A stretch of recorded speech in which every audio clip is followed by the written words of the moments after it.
what you bring to whatever business venture you're trying, and the professionalism and recognizing where your weak spots are going to be, and being open and willing to own those weak spots, and figure out ways to work around them.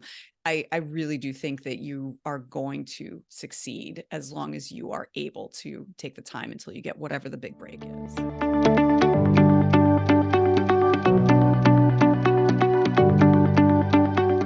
Hey, this is Matt Helton with One Trust Home Loans, and you found the Serving Senior podcast. This is the podcast where we highlight those individuals, businesses, and professionals that are helping seniors not just get by, not just survive, but actually thrive in retirement. And we have an awesome individual today to give you a little story, a little background. Today we have Miss Emily Guy Birken, and she's an author. She is a podcaster, and she's most well known for her book called The 5 Years Before You Retire. She's going to give us some insight on what she does, why she does it, and how she helps people prepare for those golden years. So, Emily, how are you doing today? I'm doing great. Thank you. Hey, thank you so much for being here, especially so close to the holidays. We appreciate your time. Yeah, of course. So we were just laughing and giggling before we got on here and hit record. So I said, hey, let's stop. This is getting good. We need to record this. So we got to regain the energy we had before we hit record. And if you could share with us, people like to kind of know who's talking and where you're from and your background. So maybe tell us a little bit about your story, how you got into what you're doing, what you did before, and bring us up to speed. Sure.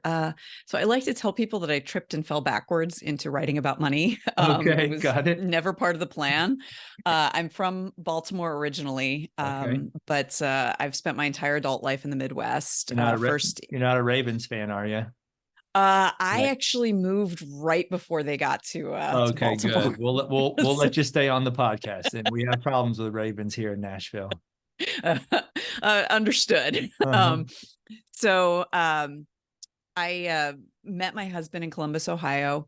And at the time, I was getting a master's degree for English education. I taught high school English for several years. And then a couple things happened at once. My husband got a new job offer in Lafayette, Indiana. And we were expecting our first child, who, Okay. because we're just really great at timing, was due at the beginning of the next school year. Oh, wow. So the original plan was that I was going to take a year off from teaching to stay home with the baby, and then go back to the classroom.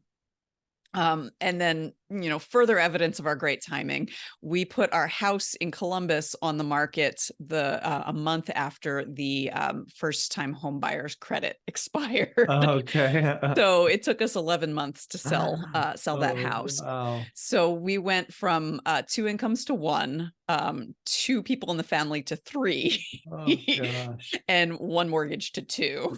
Oh, wow. So it was a little bit of a tough time financially. And so since I couldn't teach, I thought, okay, let me see if I can find some freelance writing that I can be doing. I've always been a writer. That's what I majored in undergraduate. Was I focused on creative writing. And so I thought I could find a couple of gigs that could bring a little bit of money and help with this, this kind of tight financial time. One of the first clients I landed was a financial website. Hmm. And my dad was a financial planner. So I grew up in the industry. I had not described myself that way at the time, but I have always been a money nerd. It just never occurred to me to think of myself that way. Got it. And so I saw that and was like, I could do that. And so I started working for that client. He loved my work. Apparently my first article for him went kind of mini viral, which, in the financial realm, that means tens of people saw it, but still. And so he passed my name along to his friends and invited me to a financial media conference he was putting together the following year. And so long story short, the baby just turned 13 earlier this year. Wow. And I have not gone back to the classroom because I've been able to make a full career change into being a freelance writer in the financial realm. And in that time, I've written 5 books about money, and really have enjoyed this kind of career pivot that I had no plans to make. That is awesome. What a cool story.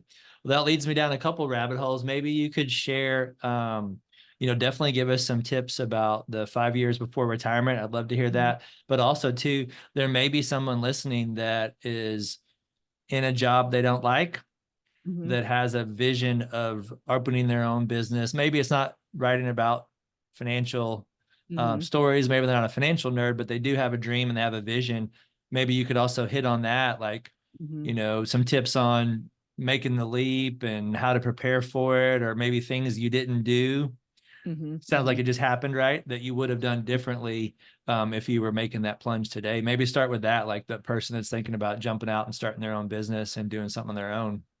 So, what I have learned in my years as a freelancer is that there are 3 aspects of success, and only one of them is outside of your control. So, the one that's outside your control is time. It takes time for whatever that lucky break is going to be to come along. I was lucky that mine came very early on, where I found that one client who liked my work, passed my name along. Um, for some people, it might take a little bit of like take more time than that, like 2 years or whatever it is. And so that's the only thing you don't have control over. The second is talent, and whatever it is that you want to do. Whether it's writing or if you want to, build a business around something else, you have a unique talent that nobody else has.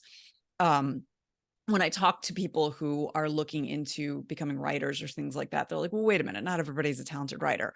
And that may be true in that not everyone has like the background with writing or whatever, but you have something unique that you bring to this. Mhm. So part of the reason why I found myself in demand is because I came at it from a more writing perspective rather than a financial perspective. And so I kind of straddled both worlds where I had the background because my dad was a financial planner and I had that kind of money nerdery, but I also knew what it was like to be on the outside and feel intimidated. And Mm. so I could kind of find the way to reassure people and give them like, hey, I know why you're intimidated. I felt that way too. Here's the background information you need. And so whatever it is, you are going to bring that talent to whatever business you're creating. So, and that's something that you have control over, what you're good at and like lean into that. You know, it- a lot of times when building a business, we're thinking of like, okay, what do I need to improve on? And yeah, absolutely. You can't that go by the wayside, but you're the only person who can do what you can do. Mm. So I think it's more important to make sure that those gaps are covered, maybe by hiring other people or however you're going to do that, but really lean into whatever it is you're best at. And then the third aspect of it, and is one that it has surprised me to see how often this can lead to someone's inability to make a go of it with a career pivot, is professionalism.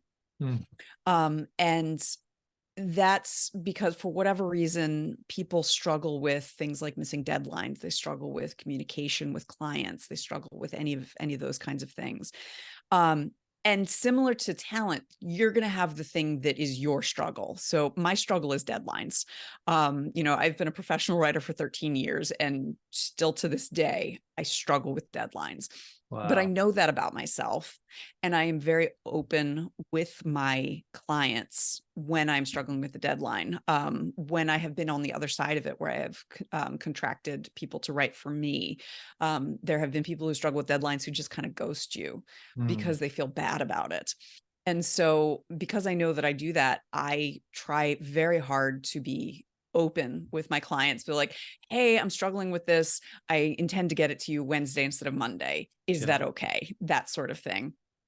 Um, and so recognizing like where your unprofessionalism might be and finding ways to work around it. And in addition to the communication side of it, I'm also consistently trying to find other ways to keep myself on That's track. awesome. Yeah, that's awesome. And That is so so I cool. really do think if you go into it eyes open, recognizing you don't have control over the time, but you have full control over what you bring to whatever business venture you're trying, and the professionalism and recognizing where your weak spots are going to be, and being open and willing to own those weak spots, and figure out ways to work around them. I really do think that you are going to succeed as long as you are able to take the time until you get whatever the big break is. That's really cool. Great advice. And I will say to anyone that is worried about your professionalism, you showed up a whole 65 seconds early to this meeting today. So you're right up. You're getting better. You're getting there. You're getting good at deadlines. You're on it. But I like your second point though. You talked about what I gleaned out of. You talked about your timing and then talents, but what you took from your experience was is you actually were relatable, is what I gathered, because Mhm. you didn't come on and write that you were the financial guru. You Mhm. wrote that you were right. You were just maybe a step or two ahead of where they are currently, but you've been where they are, you related to them, and people read what you were doing or followed what you did because they didn't say, this is a millionaire, billionaire telling me Mhm. how what I should do with my dollars and nickels, right? You Mhm. were you Mhm. were someone that related to them, and you took that and said, hey, I'm just a couple steps ahead of you. You can be where I am here pretty soon. Which Mhm. I thought was awesome, because I know that we all struggle with that, where we try to put on that, I'm the best, I'm the greatest, listen to me because I'm, 10 miles ahead of you, but people don't like that. And so it's a Mhm. testament to you that you were who you were and people followed you because of that. So that's awesome. Thank you. Yeah, that's pretty awesome. Well, thanks for sharing that. So that was some great advice for people that want to step on their own business side. Maybe could we dive into now about those people that are either 5 years from retirement, like your book says, Mhm. or maybe someone Mhm. that's in their early retirement, or maybe even a business that helps seniors, Mhm. maybe some Mhm. ideas that they could give to their clients just about money in general. And Mhm. these are people that don't have 30 to 40 years, right, to save. These are people Mhm. that need to start using some of that money. So we'd love to hear your advice on that. Yeah, I think with a lot of retirement literature out there, there's so much focus on the dollars and cents of it. And it's understandable. I mean, not enough people are not saving enough for retirement. Not enough people are even thinking about saving for retirement. Mm-hmm. And so it can feel a little overwhelming for those of us in the financial media industry to be like, oh goodness, we gotta convince them, we gotta convince them. And unfortunately, that causes people to kind of shut down because they start thinking like, well, there's no way I am going to have enough to retire on, so I may as well not try. And the thing is, anything you can do today, you'll be glad of tomorrow.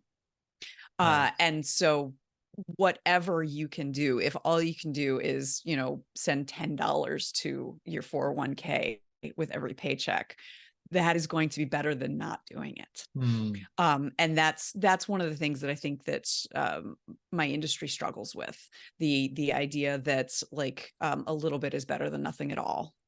Yeah. Um, the other aspect of it that I think we kind of ignore to our peril is the human side of it, that we get so focused on the math because the math is easy. It's easy to wrap our heads around. It's easy to do. Everyone can, add and subtract.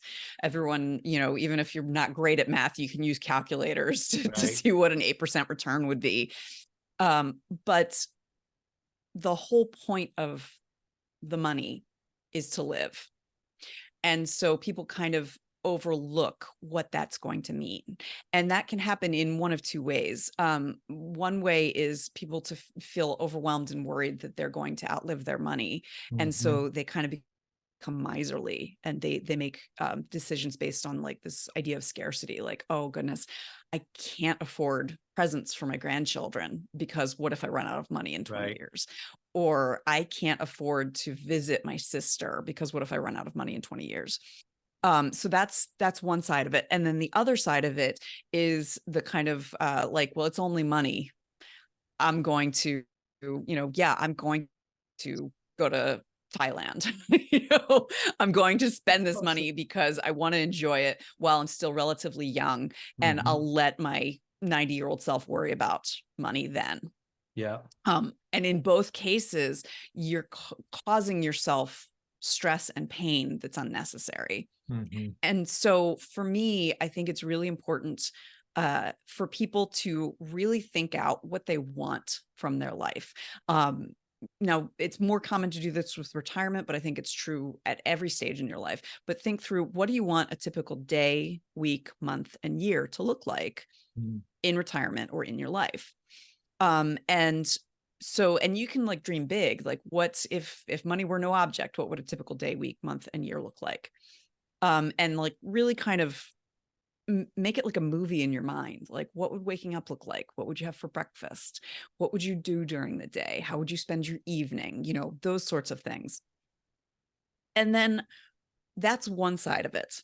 Then the other side of it is to think about, let's say something bad happens with your money.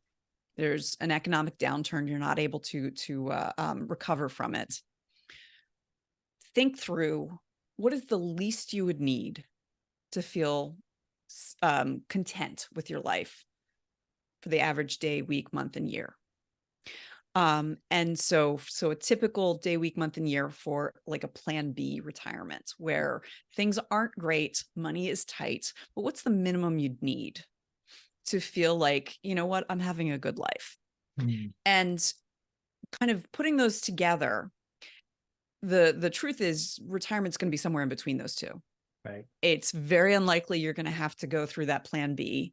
And it's pretty unlikely for most of us that you're going to have the money as no object retirement. So somewhere in between is going to be what your life is actually going to look like. And by doing this, exercise, you can figure out what is most important to you. And then you can make sure that you have the money to cover the things that are most important to you that are in that plan B, and have, figure out which of the money is no object is going to add the most to your life. Right. And then you can kind of funnel your money in a way that is going to work well for you, so that you feel good, you feel content, you feel satisfied with your life, while still having some set aside for when you're in your 90s, when you're not quite as mobile as you are in your 60s, and you will be in a position where you can still take care of yourself. That's awesome. Very well said. That's great. Tell us, I guess, with what you just shared, what are some of the obstacles and maybe the biggest challenges people run into with that, visualizing and thinking about it, plan A, plan B? I guess, where do those plans usually break down from what you've seen? So generally I find that people kind of shut down because of the way that they view money. So there's this researcher named Dr. Bradley Klontz, and he and his research partner, Dr. Sonia Britt, coined the term money scripts. And these are unconscious and unspoken views of how money works that we've generally built over a lifetime, but are usually rooted in childhood. And we all have them. And this is not, money is not the only thing that we have these scripts about. So there's this great story that my mom, who you've met, tells how when she was a little girl, she thought that doctors weren't allowed to get sick. And if they got sick, they'd go to jail. And it's that kind of kid logic, Gotcha. Oh my gosh. And she was probably 7 or 8 years old when someone told her, no, that's not how it works, honey. And because we talk about doctors, we talk about jail, we talk about illness, we talk about these things. When it comes to money, we come up with this kind of kid logic, but because money is a taboo subject in our culture, we don't talk about it. And so those like kind of kid logic beliefs get baked in. And then other experiences as we grow and as we start using money, kind of add to those baked in beliefs that we never really challenge. We never have someone say like, no, that doesn't make sense. Why are you thinking that? So, some common money beliefs or money scripts that people carry are that, like, for instance, rich people are mean, are mean and nasty. Mhm. They have to be like, sharp operators to be able to get money. And so someone who carries that money script will kind of unconsciously try to avoid having money come into their lives because they don't want to be a bad person, and Right. they equate money with being bad. Then there's, on the opposite side, someone might think like, well, money equals happiness because I didn't have money growing up. Anytime, like, when my parents got their tax refund every year, oh my goodness, it was the best day of the year. Like we went out to dinner and like we bought new clothes. And so money equals happiness. And every time I've gotten a lot of money in my life, it has been like the happiest day. And so the thing is, like, money is morally neutral. And if you decide that money equals happiness, you are going to make very different decisions than someone who thinks that having money makes you bad. Mhm. Um, Imagine those two people married to each other. Right. Wow. Wow. And I imagine it not lasting very long is what I imagine it. it could be really, really difficult. Yeah. And these are the sorts of things you don't even know that you have these ideas in your Right. head. They're just there. And so that tends to be where these stumbling blocks are when it comes to things like planning for retirement. Because again, imagine, those two people planning for retirement. The person who thinks that having money makes them bad will feel really conflicted about putting money aside for retirement and seeing it grow. Mm. And the person who thinks that money equals happiness will have a really hard time knowing when to stop. And knowing, hey, it's okay to actually draw down your retirement accounts once you're in retirement, Mm. or you don't have to have a huge number to have a good retirement. So that, I think, is a really common stumbling block, especially because we tend to think of money as this very rational thing. Mhm. And we don't recognize the emotions that are just tied up in it. And a lot of them are really, really deep emotions that make a big difference in the way that we feel about Yeah. ourselves and our lives and all of that. And so I think oftentimes, people who um, go see financial planners, I wish they would partner more often with therapists to kind of help people, like, kind of get to, like, what is the root of this belief about money? And is that serving you? Is that Mhm. actually helping you reach your goals? Or is that getting in the way of you enjoying your life, enjoying your money, enjoying your time? Right. Wow. Well said. That's awesome. I think it almost makes me think of, you talk about people, you see people that'll get on a health kick and lose a bunch of weight. And then what do we all say, well, I bet that weight's coming back, right? And then you see Mhm. them later, the weight's back because, they didn't dive in and fix the cause of the Mhm. overeating, Mhm. right? They just fix the outward symptoms. And I think it Mhm. sounds like what you're sharing is that our decisions are made by some internal cause. Even if you fix it in the short run, there's something underneath there, your scripts, that's Mhm. causing you, and you're going to regain that because your habits are much harder to break than your discipline normally. Yes, yes. And that's why I think it's not helpful to just kind of grit your teeth through whatever kind of financial improvement you're trying to make. Um, and that's, very common. We're close to the new year, and financial resolutions are pretty common for New Year's resolutions. But if you just try to grit your teeth through, like, all right, I'm going to pay off my student loans this year, or grit your teeth through, like, all right, I'm finally going to, make sure that I'm contributing to my retirement, whatever it is your Yeah. goal is, that's going to fall apart in the same way, like just gritting your teeth through, I'm going to go to the gym 4 times a week, is going to Right. fall apart. And so there's two aspects to this. On the one side, I think it is important to kind of dive deep and find out, what is it that I'm avoiding by not doing this? What is it that I am taking care of by doing this? So for instance, if you're someone who engages in retail therapy, because you do get a boost from making a purchase. If you do that and you beat yourself up, like, oh my goodness, I'm just bad with money, you're not actually going to fix the problem. Whereas if you think about, like, I'm feeling low and buying something makes me feel good. What's something else that could make me feel good? You know what? I'm going to call my sister, because she and I can giggle over stuff and we'll have fun and I'll feel better and I don't have to spend any money to do that. So I think that's one side of it. The other side of it is, I think there is a great deal of benefit in putting like guardrails around yourself so that you can't reflexively engage in those bad habits. Because we're not going to be able to do like a deep therapeutic dive every time we, navigate to Amazon and go, ooh, that looks nice, or, Right. See the newest product on TikTok and like, ooh, I Right. want one.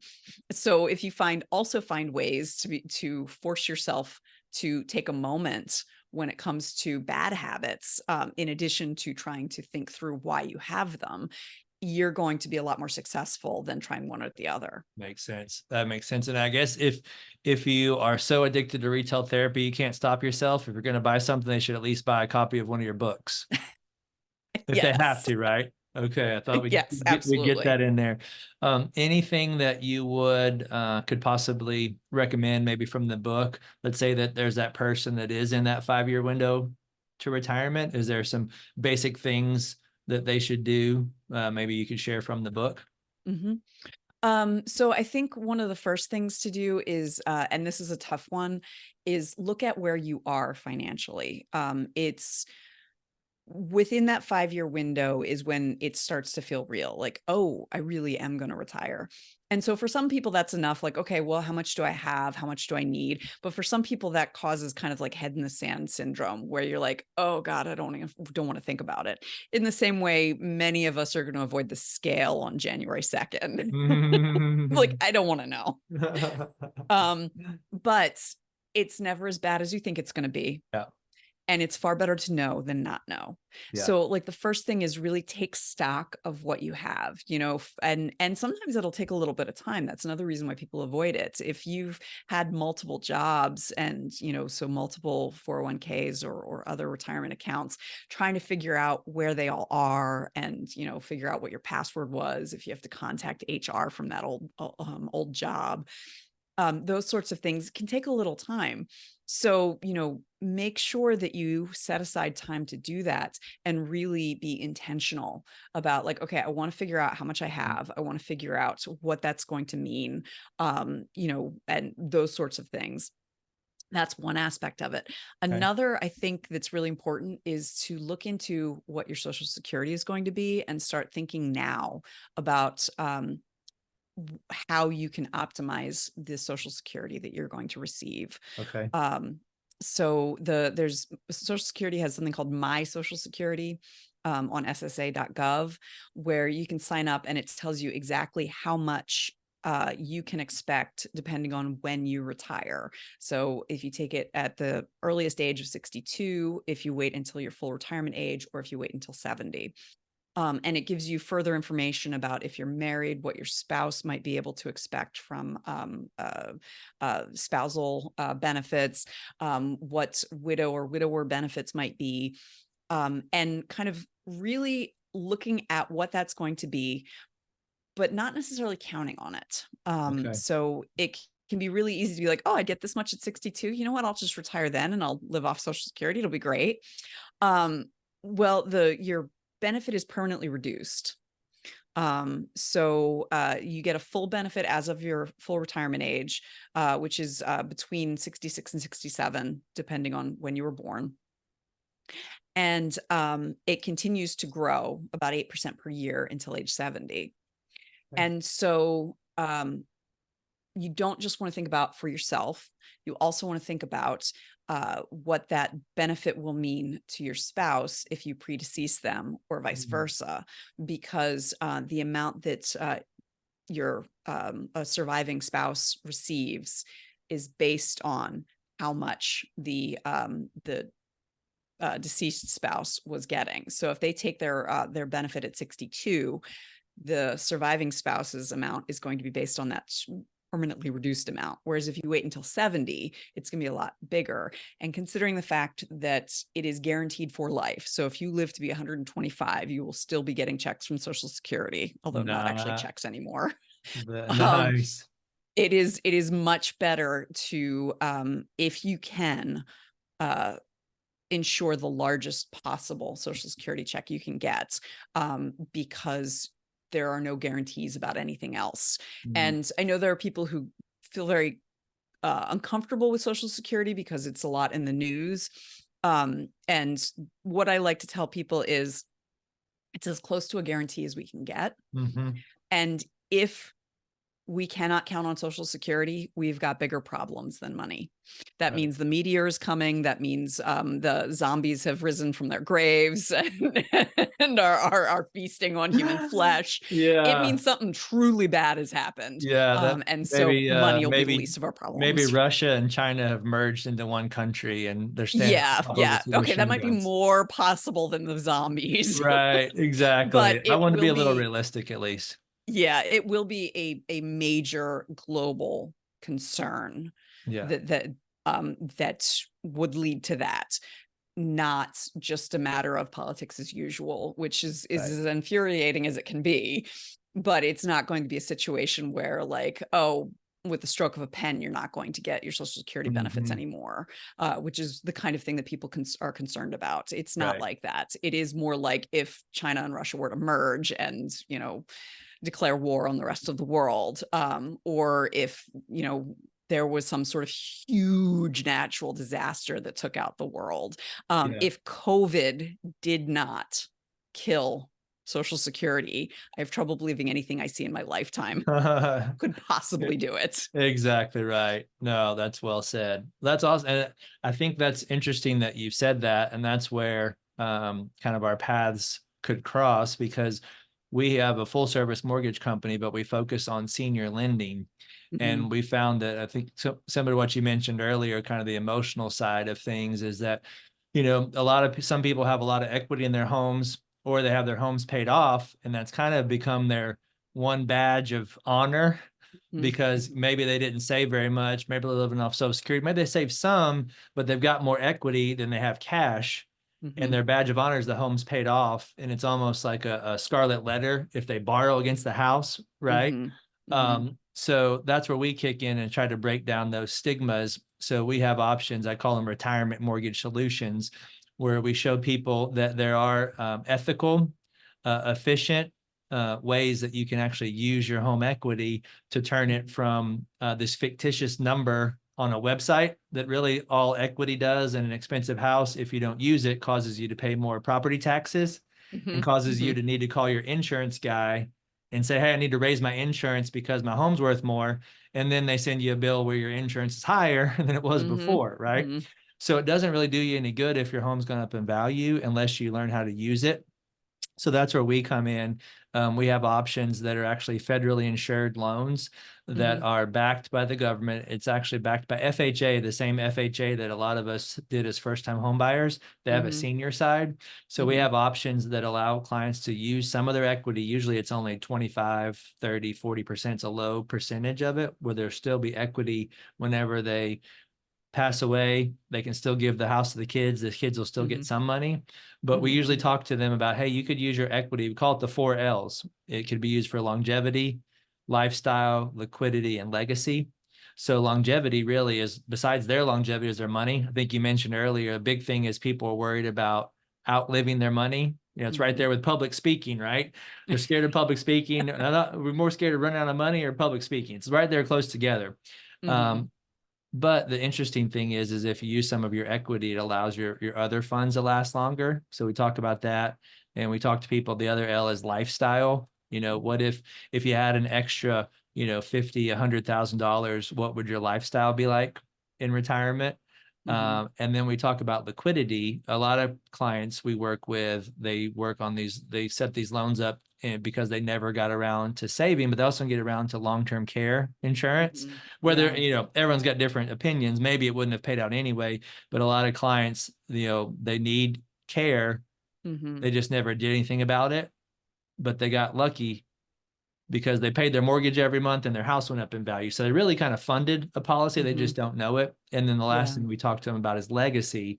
We have a lot of clients that their goal is, Emily, they say, I don't know. I think what I'm going to do is I'm going to donate my home to a cause. I don't have the kids. I don't do this, a cause. And then that way I'll be able to give to the church, give to different places. And that's a valid way to do it. Mhm. My only counter to that is that I don't know about you, Emily, but any plan that has to do with me dying is not my favorite plan.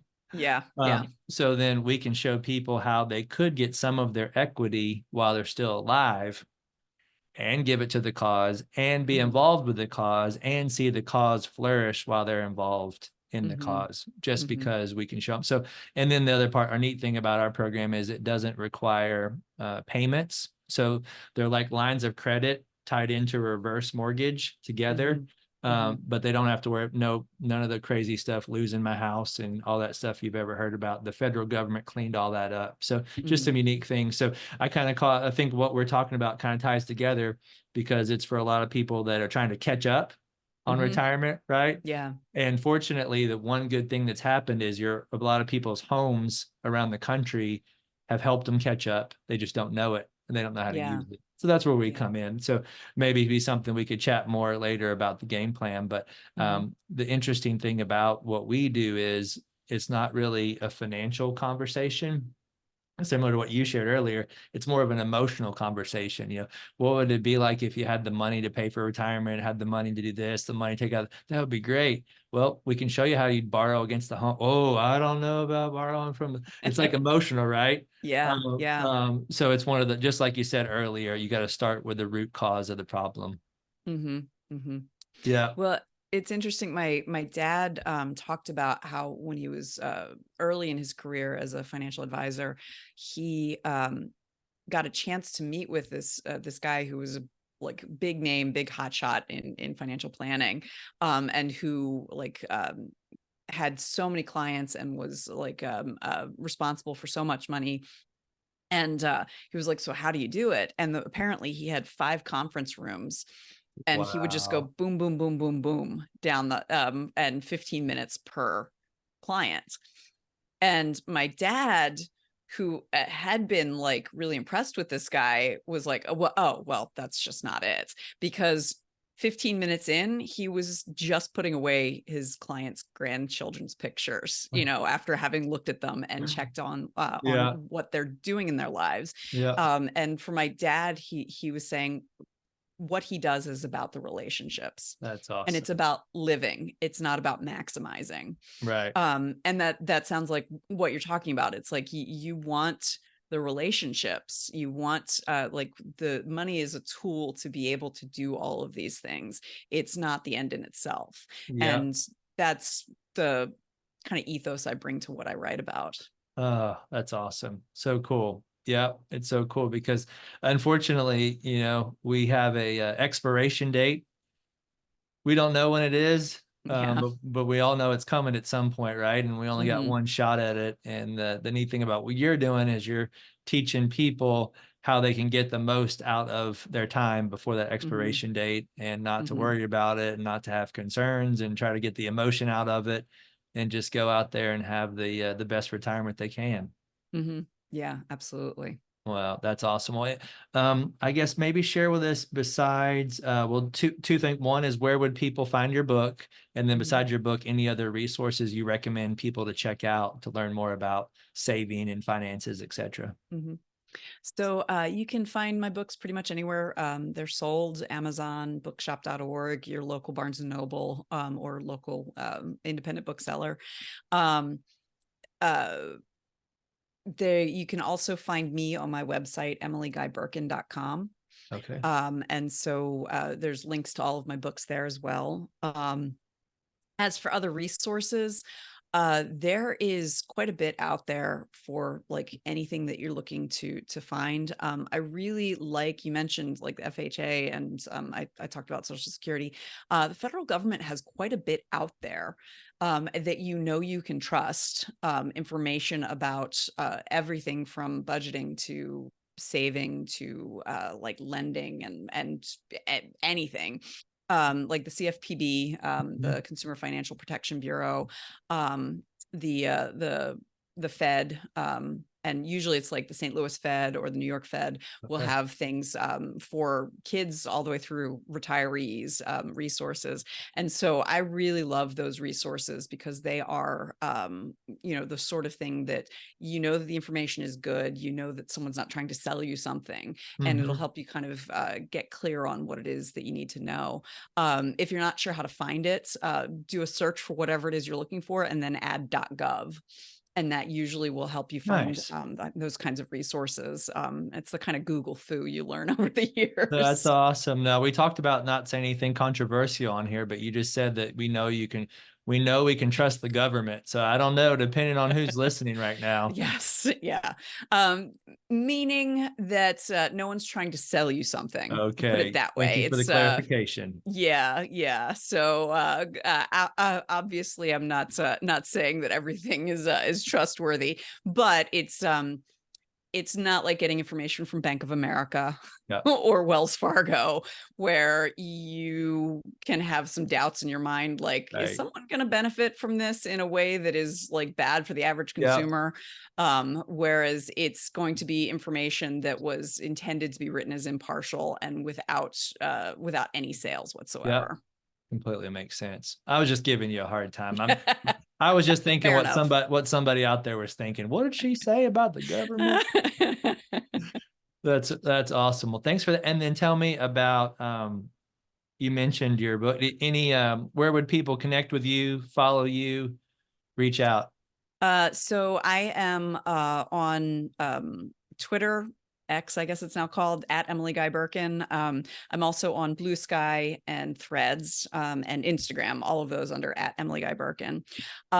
If you are interested in my non-financial work, my sister and I have a pop culture podcast called Nice. Deep Thoughts About Stupid Shit. There you go. That's awesome. So if you're more interested in the zombie apocalypse type stuff, Gotcha. that's where you can find it. But with that, my sister and I, each week, we look at some aspect of pop culture, usually from our childhoods. So like Okay. Ghostbusters, Labyrinth, the Muppets, that sort of thing. And just kind of like take a deeper look at it and what were we learning from those That is stories that we hadn't thought about. That's hilarious. I think I propose you do a hypothetical episode about the impending China-Russia merger. That would be a hypothetical episode. Maybe. Well, I wanted to, first of all, thank you so much for your time. You're a wealth of knowledge. I see why people read your articles and read your books, because you shared some amazing ideas with us, and we'd love to have you back sometime. So I really do appreciate your time. I'd love to be back. Thank you. Yes, ma'am. And then thank you so much for watching and listening to Serving Senior Podcast. This is the podcast we help individuals, businesses, and consumers teach seniors how to not just survive, but thrive in retirement. Thanks again. Hey, this is Matt Helton with OneTrust Home Loans, home of retirement mortgage solutions. And we really do appreciate you checking out the Serving Seniors podcast today. Now, please go to the description down in the body of the podcast where you can subscribe to get future shows. Please click that notification button so you get notified when other shows drop. And also, if you can go to servingseniourspodcast.com, and we'd love to hear a comment about our show. We have a heart to serve seniors, and we have a heart to make sure seniors don't just survive retirement, don't just get by in retirement. We want to show seniors how to thrive in retirement. So if you know of anyone that's 55 and older that could use some extra cash flow, maybe the retirement's not going the way that they like, our retirement mortgage solutions are designed for folks, depending on the state, they're either 55 or 62 and older to make sure that they have that kind of retirement that they want. As long as they own a home and they're in a good equity position, there could be some solutions that they may not have thought about, or maybe they've thought of and they just didn't know how they work. That's what we do. So anyone in that age group that could use some mortgage advice, my team and I would love to be able to help them. Thanks again, and look forward to seeing you on the next show. Have a great day.